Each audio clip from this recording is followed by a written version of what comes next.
How to change a Simple car tutorial wheel. on how to change a car wheel. First, locate your tyre and your jack. If you don't have a jack, you'll have to buy one. Time to take the wheel out.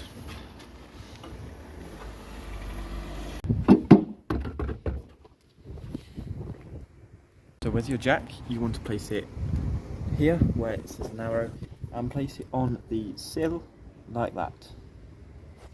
The wheels have dust caps on. Take them off now. Your car should also come with a ratchet to undo the lug nuts, so do that now. Just loosen them at the start. When they're all loose, it is time to jack up the car.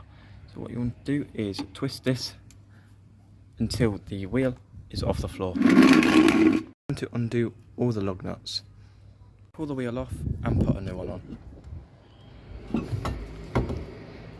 Once the new wheel is on, tighten the lug nuts by hand, like so, done, and let the jack down.